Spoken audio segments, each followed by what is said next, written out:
ਇਹ ਨਜ਼ਾਰੇ ਸ਼ਾਂਤੀ ਦੇ ਹਨ, ਆਸਥਾ ਦੇ ਹਨ, ਪਵਿੱਤਰ ਕੈਲਾਸ਼ ਮਾਨਸਰੋਵਰ ਦੇ ਹਨ। ਇੱਕ ਸਪਿਰਿਚੁਅਲ ਕਮ ਜੀਓਪੋਲੀਟੀਕਲ ਸੈਂਟਰ ਜਿੱਥੇ ਹਰ ਸਾਲ ਅ ਨੰਬਰ ਆਫ ਡਿਵੋਟੀਜ਼ ਮੱਥਾ ਟੇਕਣ ਆਉਂਦੇ ਨੇ। ਪਰ ਹੁਣ ਇਹ ਪਵਿੱਤਰ ਯਾਤਰਾ ਦਾ ਰਾਹ ਇੱਕ ਨਵਾਂ ਡਿਪਲੋਮੈਟਿਕ ਫਲੈਸ਼ ਪੁਆਇੰਟ ਬਣ ਗਿਆ ਹੈ। ਵੈਲਕਮ ਟੂ ਮਾਈ ਵਲੌਗਰ, ਮੈਂ ਹਾਂ ਰਵਿੰਦਰ ਸਿੰਘ ਰੋਬਿਨ। ਅੱਜ ਗੱਲ ਕਰਾਂਗੇ ਕੈਲਾਸ਼ ਮਾਨਸਰੋਵਰ ਯਾਤਰਾ ਦੇ ਰੂਟ ਤੇ ਇੰਡੀਆ ਨੇਪਾਲ ਟੈਂਸ਼ਨ ਦੀ। But first let's decode the India Nepal disagreement over the Lipulekh route. ਹੁਣ ਪਹਿਲਾਂ ਇਹ ਸਮਝਣਾ ਜ਼ਰੂਰੀ ਹੈ ਕਿ ਕੈਲਾਸ਼ ਮਾਨਸਰੋਵਰ ਯਾਤਰਾ ਹਿਸਟੋਰੀਕਲੀ ਕਿਵੇਂ ਹੋਇਆ ਕਰਦੀ ਸੀ। ਪਰ ਵੇਖੋ ਜੀ, ਦੋ ਮੇਨ ਟ੍ਰੈਡੀਸ਼ਨਲ ਰੂਟਸ ਨੇ ਜਿਨ੍ਹਾਂ ਰਾਹੀਂ ਇਹ ਯਾਤਰਾ ਕਈ ਸਾਲਾਂ ਤੋਂ ਚੱਲਦੀ ਆ ਰਹੀ ਹੈ। ਪਹਿਲਾ ਲਿਪੂ ਲੇਕ ਰੂਟ ਹਿਸਟਰੀ ਔਰ ਟ੍ਰੈਡੀਸ਼ਨ ਦੇ ਨਾਲ ਜੁੜਿਆ ਹੋਇਆ ਹੈ, ਔਰ ਦੂਸਰਾ ਨਥੂਲਾ ਰੂਟ ਮਾਡਰਨ ਡਿਪਲੋਮੇਸੀ ਦਾ ਇੱਕ ਰਿਜ਼ਲਟ ਹੈ।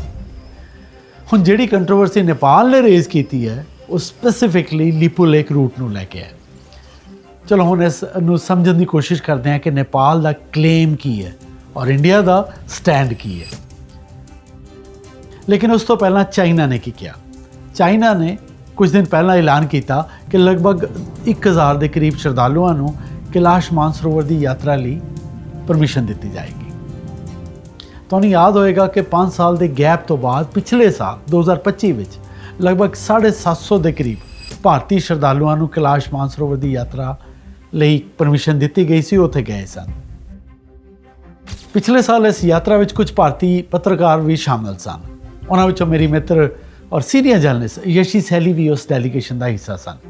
ਨੇਪਾਲ ਵੱਲੋਂ ਉਠਾਏ ਗਏ ਇਤਰਾਜ਼ ਤੇ ਯਸ਼ੀ ਸੈਲੀ ਨੇ ਦੱਸਿਆ ਕਿ ਜਦੋਂ ਇੰਡੀਅਨਸ ਕੈਲਾਸ਼ ਮਾਨਸਰੋਵਰ ਜਾਂਦੇ ਨੇ ਉੱਥੇ ਦੋ ਰੂਟਸ ਹੁੰਦੇ ਨੇ, ਇੱਕ ਲਿਪੂ ਲੇਕ ਜਿਹੜਾ ਨੇਪਾਲ ਦੀ ਤਰਫੋਂ ਜਾਂਦਾ ਹੈ ਔਰ ਦੂਜਾ ਨਾਥੂਲਾ ਜਿਹੜਾ ਸਿੱਕਿਮ ਦੇ ਵੱਲੋਂ ਜਾਂਦਾ ਹੈ। ਇਸ ਵਾਰੀ ਵੀ ਕੋਈ ਡਿਫਰੈਂਸ ਨਹੀਂ ਸੀ। ਇਹ ਅੰਡਰਸਟੂਡ ਸੀ ਕਿ ਲਿਪੂ ਲੇਕ ਜਾਂ ਨਾਥੂਲਾ ਦੀ ਤਰਫੋਂ ਜਾਣਗੇ ਔਰ ਇਹ ਯਾਤਰਾ ਜੂਨ ਐਂਡ ਤੋਂ ਲੈ ਕੇ ਸੈਪਟੈਂਬਰ ਤੱਕ ਚੱਲਦੀ ਹੈ।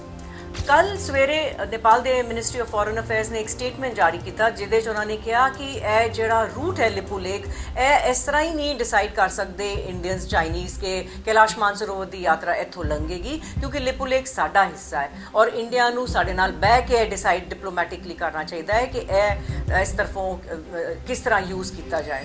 ਨੇਪਾਲ ਦੇ ਇਤਰਾਜ਼ ਉਠਾਉਣ ਤੋਂ ਬਾਅਦ ਭਾਰਤ ਨੇ ਕੱਲ੍ਹ ਦੇਰ ਰਾਤ ਆਪਣਾ ਰੁਖ ਦੁਨੀਆ ਨੂੰ ਦੱਸਿਆ। ਭਾਰਤ ਦਾ ਸਟੈਂਡ ਬਿਲਕੁਲ ਸਾਫ਼ ਹੈ। ਮਿਨਿਸਟਰੀ ਆਫ ਐਕਸਟਰਨਲ ਅਫੇਅਰਸ ਦੇ ਮੁਤਾਬਿਕ ਲਿਪੂ ਕੇ ਪਾਸ ਰਾਹੀਂ ਕੈਲਾਸ਼ ਮਾਨਸਰੋਵਰ ਯਾਤਰਾ ਕੋਈ ਨਵੀਂ ਗੱਲ ਨਹੀਂ ਹੈ।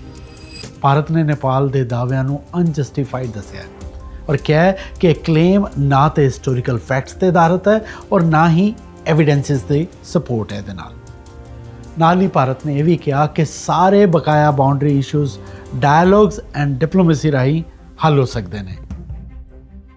ਲੇਕਿਨ ਨੇਪਾਲ ਨੇ ਇਤਰਾਜ਼ ਉਠਾਇਆ ਕਿਉਂ? ਤੁਹਾਨੂੰ ਯਾਦ ਹੋਏਗਾ ਕਿ ਕੁਛ ਹੀ ਮਹੀਨੇ ਪਹਿਲੇ ਬਾਲਨ ਸ਼ਾਹ ਜਿਹੜੇ 35 ਸਾਲ ਦੇ ਨੇ, ਪਹਿਲੇ ਮਿਊਜ਼ੀਸ਼ੀਅਨ ਸੀ, ਰੈਪਰ ਸੀ, ਫਿਰ ਉਹ ਮੇਅਰ ਬਣੇ, ਹੁਣ ਉਹ ਪ੍ਰਾਈਮ ਮਿਨਿਸਟਰ ਇਲੈਕਟ ਹੋ ਗਏ ਨੇ। ਉਹਨਾਂ ਨੇ ਸ਼ਪਥ ਗ੍ਰਹਿਣ ਕੀਤੀ ਨੇਪਾਲ ਦੀ। ਜਦੋਂ ਬਾਲਨ ਸ਼ਾਹ ਮੇਅਰ ਸੀ ਕਾਠਮਾਂਡੂ ਦੇ, ਤਦੋਂ ਉਹਨਾਂ ਨੇ ਇੱਕ ਮੈਪ ਵੀ ਕੱਢਿਆ ਸੀ ਜਿਹਦੇ 'ਚ ਉਹਨਾਂ ਨੇ ਇੰਡੀਆ ਦੇ ਕੁਝ ਹਿੱਸਿਆਂ ਨੂੰ ਆਪਣੇ ਨੇਪਾਲ ਦਾ ਹਿੱਸਾ ਕਿਹਾ ਸੀ। ਉਹ ਮੈਪ ਇੰਡੀਆ ਨੇ ਪ੍ਰੋਟੈਸਟ ਕੀਤਾ ਤੇ ਉਹਨੂੰ ਵਿਡਰਾਅ ਕਰ ਲਿਆ। ਜਦੋਂ ਤੋਂ ਉਹ ਪ੍ਰਾਈਮ ਮਿਨਿਸਟਰ ਬਣੇ ਨੇ, ਹਲਕਾ ਜਿਹਾ ਅੰਡਰ ਕਰੰਟ ਹੈ ਫ੍ਰਿਕਸ਼ਨ ਦਾ। ਇਹ ਵੀ ਚਰਚਾ 'ਚ ਹੈ ਕਿ ਸ਼ਾਇਦ ਬਾਲਨ ਸ਼ਾਹ ਇੰਡੀਆ ਪਹਿਲੇ ਆਉਣ, ਬਿਕੋਜ਼ ਜਦੋਂ ਵੀ ਨੇਪਾਲ ਦਾ ਕੋਈ ਨਇਆ ਲੀਡਰ ਹੁੰਦਾ ਹੈ ਤੇ ਇਸ ਚੀਜ਼ 'ਤੇ ਜ਼ਰੂਰ ਧਿਆਨ ਜਾਂਦਾ ਹੈ ਕਿ ਪਹਿਲੇ ਇੰਡੀਆ ਆਏਗਾ ਕਿ ਚਾਈਨਾ ਜਾਏਗਾ। ਹੁਣ ਐਨਾਲਿਸਿਸ 'ਤੇ ਆਉਂਦੇ ਹਾਂ। ਇਹ ਡਿਸਪਿਊਟ ਨਵਾਂ ਨਹੀਂ ਹੈ। ਨੇਪਾਲ ਨੇ ਇਸ ਇਸ਼ੂ ਨੂੰ ਪਹਿਲਾਂ ਵੀ ਉਠਾਇਆ ਸੀ 1997 ਵਿੱਚ, ਜਦੋਂ India China Lipulekh trade route reopen ਹੋਇਆ ਸੀ। ਫਿਰ 2015 ਵਿੱਚ ਇੰਡੀਆ ਚਾਈਨਾ ਜੁਆਇੰਟ ਸਟੇਟਮੈਂਟ ਵਿੱਚ ਲਿਪੂ ਲੇਕ ਦਾ ਜ਼ਿਕਰ ਆਇਆ ਤੇ ਬਿਗ ਫਲੇਅਰ ਅਪ 2020 ਵਿੱਚ ਜਦੋਂ ਇੰਡੀਆ ਨੇ ਧਾਰਚੁਲਾ ਤੋਂ ਲਿਪੂ ਲੇਕ ਤੱਕ ਰੋਡ ਬਣਾਈ ਤਾਂ ਨੇਪਾਲ ਨੇ ਇੱਕ ਨਵਾਂ ਮੈਪ ਇਸ਼ੂ ਕਰ ਦਿੱਤਾ ਸੀ। ਸਮਝਿਆ ਜਾਂਦਾ ਹੈ ਕਿ ਨੇਪਾਲ ਵਿੱਚ ਪੋਲੀਟੀਕਲ ਇੰਸਟੈਬਿਲਿਟੀ ਰਹਿੰਦੀ ਹੈ ਔਰ border issues often use for nationalism narrative. Strategic geography ਨੂੰ ਵੇਖਿਆ ਜਾਏ ਤੇ ਲਿਪੂ ਲੇਕ ਕੋਈ ਆਮ ਰਾਹ ਨਹੀਂ ਹੈ। ਇਹ ਇੰਡੀਆ ਚਾਈਨਾ ਟ੍ਰੇਡ ਰੂਟ ਵੀ ਹੈ ਤੇ ਕੈਲਾਸ਼ ਯਾਤਰਾ ਲਈ ਰਿਲੀਜੀਅਸ ਸਿਗਨੀਫੀਕੈਂਸ ਵੀ ਹੈ। ਚਾਈਨਾ ਫਿਲਹਾਲ ਇਸ ਇਸ਼ੂ ਨੂੰ ਲੈ ਕੇ ਸਾਇਲੈਂਟ ਹੈ ਔਰ ਇਸ ਗੱਲ 'ਚ ਵੀ ਕੋਈ ਦੋ ਰਾਏ ਨਹੀਂ ਹੈ ਕਿ ਪਿਛਲੇ ਦਿਨਾਂ ਵਿੱਚ ਨੇਪਾਲ ਔਰ ਚਾਈਨਾ ਪ੍ਰੋਕਸੀਮਿਟੀ ਵਧੀ ਹੈ। ਇੰਡੀਆ ਲਈ ਕੰਸਰਨ ਹੈ ਕਿ ਸਟ੍ਰੈਟੇਜਿਕ ਸਪੇਸ ਸ਼ਰਿੰਕ ਨਾ ਹੋਵੇ।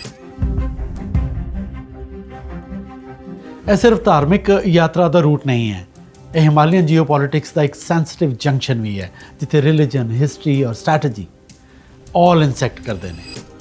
ਇੰਡੀਆ ਨੇ ਕਲੀਅਰ ਕਰ ਦਿੱਤਾ ਹੈ ਕਿ ਡਾਇਲੌਗਸ ਐਂਡ ਡਿਪਲੋਮੇਸੀ ਨਾਲ ਹੱਲ ਲੱਭਣਾ ਚਾਹੀਦਾ ਹੈ, ਪਰ ਨੇਬਰਹੁੱਡ ਡਿਪਲੋਮੇਸੀ ਦਾ ਸਭ ਤੋਂ ਵੱਡਾ ਚੈਲੰਜ ਬਾਰਡਰ ਹੀ ਰਹਿੰਦਾ ਹੈ। ਮੈਂ ਹਾਂ ਰਵਿੰਦਰ ਸਿੰਘ ਰॉबिन। ਤੁਸੀਂ ਦੱਸਿਓ ਕਿ ਤੁਸੀਂ ਇਸ ਇਸ਼ੂ ਬਾਰੇ ਕੀ ਸੋਚਦੇ ਹੋ, ਕੀ ਇਹ ਜੈਨੂਇਨ ਕੰਸਰਨ ਹੈ ਜਾਂ ਫਿਰ ਇੱਕ ਜੀਓਪੋਲਿਟੀਕਲ ਪੋਜੀਸ਼ਨਿੰਗ। ਜਲਦੀ ਮਿਲਦਾ ਅਗਲੇ ਵਲੌਗ 'ਚ ਨਵੇਂ ਟੌਪਿਕ ਦੇ ਨਾਲ। ਤਦ ਤੱਕ ਰੱਬ ਰਾਖਾ।